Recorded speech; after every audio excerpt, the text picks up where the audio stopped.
Assalamualaikum warahmatullahi wabarakatuh. Selamat datang kembali di Rio Sport. Kita awali edisi kali ini seperti biasa dari Timnas Indonesia. Baru aja kemarin kita bahas kalau Erick Thohir ini akan kumpulkan pemain U17 untuk persiapan ajang kualifikasi Piala Asia U17 dan Piala Asia U20. Udah ada yang carmuk alias cari muka aja nih. Dia adalah mantan legenda Timnas Indonesia yang juga pernah menjadi pelatih Timnas U16, Fahri Husaini. Diketahui Fahri Husaini ini protes soal rencana Erick Thohir yang mau nyari lagi pemain keturunan di luar negeri buat diambil ke Timnas U17. Dengan alasan pemain lokal banyak, kenapa harus pakai naturalisasi? Fahri pun bilang PSSI ini keblinger dan gak tahu bakat lokal, alias PSSI ini cuma nyari pamor doang.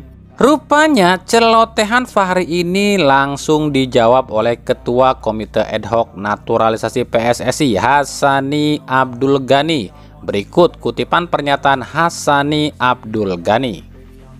Saya menyayangkan seharusnya tokoh seperti Bang Fahri tidak lagi melontarkan hal ini. Kenapa? Pemain yang diambil sekarang itu, dia bukan pemain asing, tapi anak Indonesia yang telah merantau, ingin pulang ke Indonesia, ingin membela negara orang tuanya atau negara dari nenek moyangnya. Kalau pemikiran-pemikiran ini terus terjadi, ini buat saya tidak bagus. Orang yang anak Indonesia yang ingin pulang itu kan boleh-boleh saja. Maaf Bang Fahri, pemain yang ada di U17 itu tidak ada pemain asing, tidak ada pemain naturalisasi. Dia anak Indonesia yang ada di luar negeri, diajak pulang, namun dia masih pegang paspor Indonesia. Jadi dia tidak ada proses naturalisasi.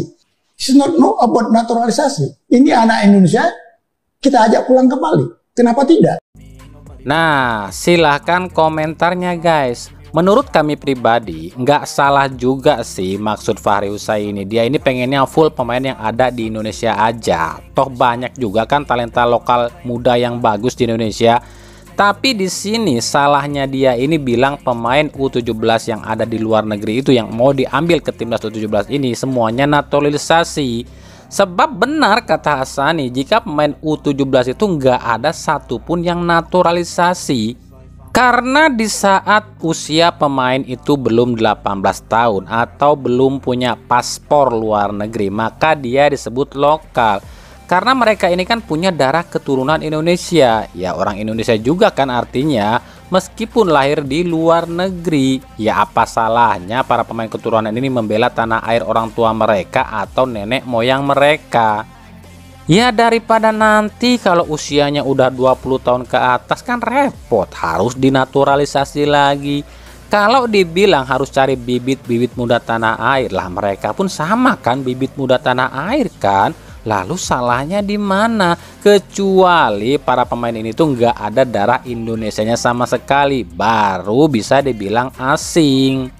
Yang dicari Hassani Abdul Ghani ini kan pemain keturunan yang punya darah Indonesia, bukan pemain asing yang nggak punya sama sekali darah Indonesia. Dan tentu yang dilihat adalah mental mereka. Makanya diambillah pemain keturunan yang ada di luar negeri karena mentalnya ini lebih bagus. Kenapa dibutuhkan mentalnya? Sebab buktinya ya 80% pemain timnas U17 kemarin yang dihujat netizen itu pundung alias terguncang mentalnya. Itu semua pemain lokal semua loh. Sementara seperti Amar Berki, Quelber Jardim gak terpengaruh tuh. Bahkan Jidabin aja yang habis dibully oleh netizen santai-santai aja tuh. Ini bukti jika mental para pemain keturunan yang main di liga luar negeri itu lebih kuat dibanding yang lahir dan besar di tanah air. Ya, tapi entahlah, kami pun nggak tahu apa alasan Fahri Husaini.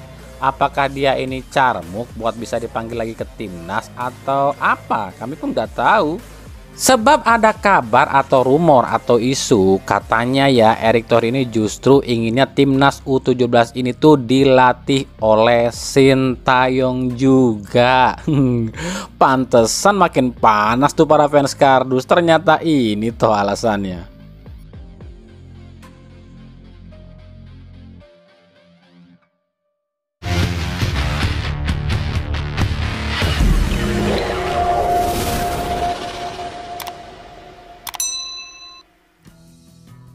Lanjut ke berita klub ya. Buat yang minta kami bahas atau rekap semua pemain asing musim ini, itu nanti aja ya. Sebab kenapa demikian? Karena belum semua klub Liga 1 ini mengumumkan pemain asingnya yang resmi. Memang udah diikat tapi belum diumumkan, takutnya gagal. Nanti kalau udah benar-benar resmi baru kami umumkan rekapnya ya. Oke, ini juga lagi rame nih, yakni soal Arema FC yang dapat sponsor baru. Tapi sponsor ini tuh milik BUMN, yakni Pertamina. Ini banyak yang protes. Kenapa demikian? Pertamina ini kan milik negara alias milik rakyat Indonesia. Lah, kenapa justru menjadi sponsor salah satu klub? Kan ini namanya nggak etis dong. Kalau Pertamina ini jadi sponsor semisal MotoGP, F1 atau kejuaraan dunia di luar negeri lainnya, itu sih nggak masalah sebab membawa nama Indonesia juga di situ. Lah ini kok jadi sponsor klub Liga 1 sih? Klub loh, bukannya kompetisinya. Sebenarnya ini tuh nggak aneh sih buat kami. Kenapa demikian? Karena inilah Indonesia. Otak pejabat-pejabat Indonesia itu ya seperti ini. Perusahaan negara bukannya buat semua rakyatnya, tapi untuk satu pihak aja. Kalau nanti ada yang bilang, ya kan Arema rakyat juga. Iya sih, tapi nggak gitu juga konsepnya. Sebenarnya bukan Arema aja sih yang pakai sponsor milik negara. Sebelumnya ada Bayangkara FC juga tuh yang pakai sponsor BNI, sebuah bank milik BUMN. Cuma masalahnya Bayangkara FC ini kan milik Polri, di mana sama-sama instansi pemerintahan. Tapi entahlah, kan Indonesia emang kayak gitu. Tapi emang sih kalau bicara etis nggak etis ya emang nggak etis. Tapi ya gimana, ini realita Konoha. Di Konoha itu, di Indonesia itu selalu aneh. Klub yang udah ngilangin nyawa 135 lebih kok malah didukung. Udah ngerti dong sekarang kenapa di Konoha alias di Indonesia ini yang makmur itu justru yang bangsat. Ya sebab gitulah Indonesia. Maaf loh, bukannya kami menjulidin Arema FC lo ya. Ini cuma secara logika aja. Ini klub kan bersalah nih, udah hilangin 135 nyawa lebih.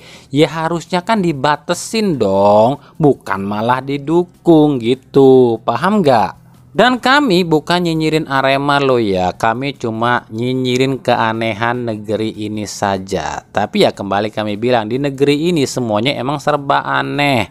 Klub yang jelas-jelas terindikasi match fixing aja nggak dihukum tuh, dan berbagai keanehan lainnya. Jadi ya sulit kalau Liga Konoha ini bisa jadi liga profesional.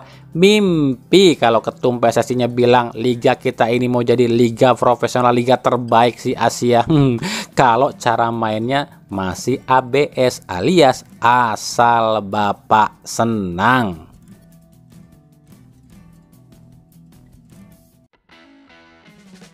Dari Bayangkara FC, akhirnya terungkap sudah alasan Raja Nainggolan menerima tawaran Bayangkara FC. Tentu saja faktor utamanya adalah uang dan ketenaran. Sebab Nainggolan sempat mengatakan, jika kalian ingin cepat jadi selebritis maka mainlah di Liga Indonesia, ucap Nainggolan. Nainggolan yang usianya 35 tahun mungkin nggak akan bisa lagi jadi terkenal jika main di Eropa. Tapi di Indonesia berlabel pemain yang pernah main di klub elit Eropa, Nainggolan bisa jadi artis dan marquee player yang otomatis akan menaikkan pamor Nainggolan. Tentu selain pamor di lapangan juga iklan alias bintang iklan. Nainggolan bisa jadi bintang iklan nih di Indonesia. Inilah yang dituju oleh Nainggolan. Nanti dulu, kabarnya ada Andil Eto juga loh bergabungnya Nainggolan ke Bayangkara FC. Erick Thohir memang sempat bilang pada Nainggolan untuk bisa membantu mengangkat pamor sepak bola Indonesia dengan main di Liga 1. Dan atas kedekatan Sumarji selaku manajer timnas, ya udah makin mudah ngelobinya. Ya mungkin harapan Erick Thohir dengan bermainnya Nainggolan di Liga 1 ini bisa memancing bintang-bintang Eropa lain untuk ke Liga 1 kita atau Liga Wakanda kita ya. Ya kayak dulu itu. Sekarang ini kan udah ada dua nih bintang Eropa yang main di Liga Wakanda kita, ya Nainggolan di Bayangkara FC dan Beltrame di Persib Bandung. Ada satu lagi deh. Ada Kudela juga di Persija. Hihi.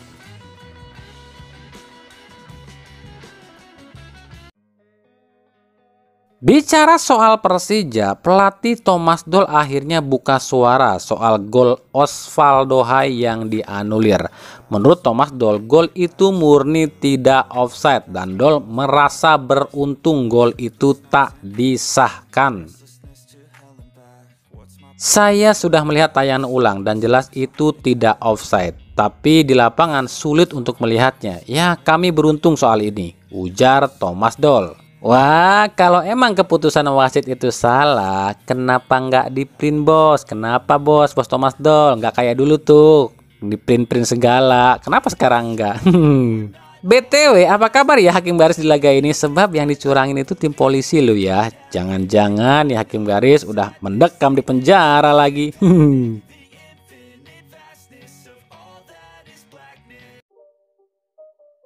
Dari Persebaya, Goldmine selaku seorang jurnalis yang kawakan ya akhirnya membocorkan para pemain bidikan Persebaya di jendela transfer ini, dan ini daftarnya. Ada Kleberson, ada Jaja, Malik Rizaldi, Fahrudin, Lulinha, Asnawi, Arhan, dan Rizky Ridho. Tapi rupanya sederet nama yang ada di daftar ini nggak satu pun ya yang bisa diambil oleh Persebaya karena bursa transfer udah ditutup. Nah, apakah musim depan para pemain yang ada di line ini bisa terrealisasi ke Persebaya? Ini patut dinantikan. Tapi kan meskipun bursa transfer udah ditutup, mungkin saja para pemain ini udah deal dan belum diumumkan doang. Apalagi situs LIB kan masih error. Jadi ya siap-siap aja kalau mungkin tiba-tiba ada kejutan mendadak. Nah, jika tadi ada Goldmine yang bocorkan para pemain yang dibidik Persebaya, kini giliran media Malaysia dan jurnalis Malaysia yang membocorkan para bidikan Boyan Hodak, khususnya para pemain yang bermain di Liga Malaysia. Dikutip dari harian Makan Bola dan diperkuat pernyataan jurnalis Malaysia Hannes Farhan, berikut para pemain yang main di Liga Malaysia yang kabarnya didekati Boyan Hodak tapi gagal direalisasikan.